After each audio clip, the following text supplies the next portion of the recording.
వివేకానంద రెడ్డి గారికి సంబంధించినటువంటి ఉదంతం ఇప్పుడు కుటుంబం మొత్తం రచ్చ చేయడంలో తెలుగుదేశం సక్సెస్ అయింది. చంద్రబాబు నాయుడు సీఎం రమేష్ వేసిన స్కెచ్లో టోటల్ జగన్ కుటుంబం విలవిలలాడుతోంది, లేదా వైఎస్ కుటుంబాన్ని రోడ్డున పెట్టడంలో సక్సెస్ అయ్యారు. ఒకనాడు వివేకానంద రెడ్డిని ఓడించింది సీఎం రమేష్, తద్వారా జగన్కి ఓటమి రుచి చూపించానని చెప్పారు. అట్లాంటి వైఎస్ కుటుంబం కలిసి ఉండే కుటుంబంలో వివేక హత్య ఆ తర్వాతన పరిణామాలు చూస్తే ఒకళ్ళకొకళ్ళు ఇప్పుడు శత్రువులుగా మారేటటువంటి పరిస్థితిని సృష్టించడంలో చంద్రబాబు గారు సీఎం రమేష్ గారు కలిసి వేసినటువంటి స్కెచ్ సక్సెస్ అయిందని చెప్పాలా. చివరికి ఒకళ్ళ భార్యలు ఇంకొకళ్ళ భార్యల మీద ఇంకొకళ్ళకి లేఖలు రాసుకునే పరిస్థితి వచ్చింది.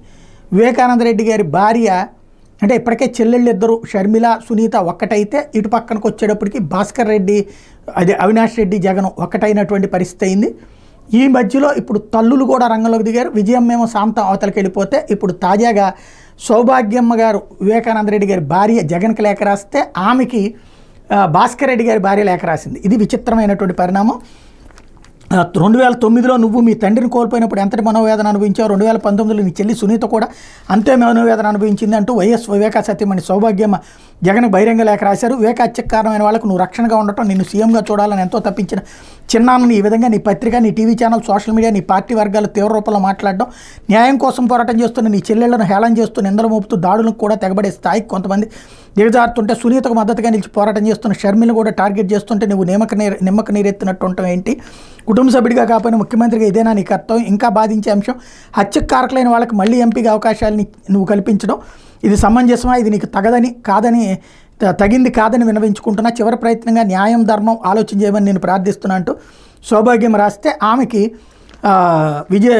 భాస్కర్ రెడ్డి గారి భార్య లక్ష్మి రాసింది ఒక లేఖ. 2009లో తండ్రిని కోల్పోయినప్పుడు జగన్ ఎంతో మనోవేదన అనుభవించాడని ఇప్పుడు గుర్తొస్తోందా?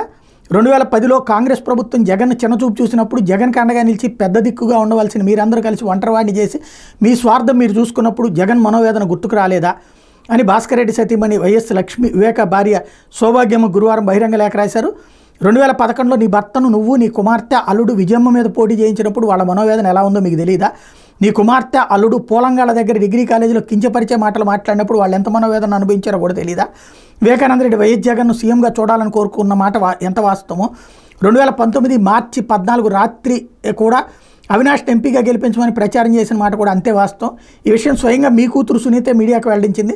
ఇప్పుడు మళ్ళీ మీరే అదే ఎంపీ టికెట్ కోసం హత్య జరిగింది తప్పుడు ప్రచారం చేయడం, సంబంధం లేని వారిని ఈ కేసులో ఇరికించడం మీకు తప్పు అనిపించడం లేదా? ఎవరిని కాపాడుకునేందుకు మీరు ఇలా చేస్తున్నారు? మీ కుమార్తె న్యాయం కోసం పోరాటం చేస్తుంటే జగన్ సంపూర్ణ మద్దతు తప్పకుంటుంది. అలా కాకుండా మీ కుమార్తె వైఎస్ఆర్ జగన్ శత్రువులతో చేతులు కలిపి వాళ్ళ చేతిలో పావుగా మారి సంబంధం లేని వ్యక్తులకు ఈ కేసులు అన్యాయంగా ఇరికించి వారి జీవితం నాశనం చేయాలని చూస్తే జగన్ మీకు ఎలా మద్దతు ఇవ్వగలడు? హత్యకారకులైన వారు మీతోనే ఉన్నారు, మీలోనే ఉన్నారు. దొంగను పట్టుకోమంటే ఎలా దొరుకుతాడు దొంగ?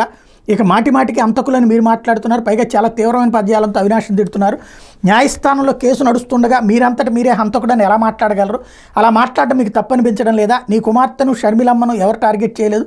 వాళ్ళ మాటలే ఇతరులు హేళన చేయడానికి కారణం. ఇప్పటికైనా వైఎస్ఆర్ జగన్ శత్రువుల చేతిలో పావుగా ఉండకుండా వారి కుట్రలో కుతంత్రాల నుంచి బయటకు వచ్చి చేసిన తప్పు తెలుసుకుని నిజమైన న్యాయ పోరాటం చేయండి.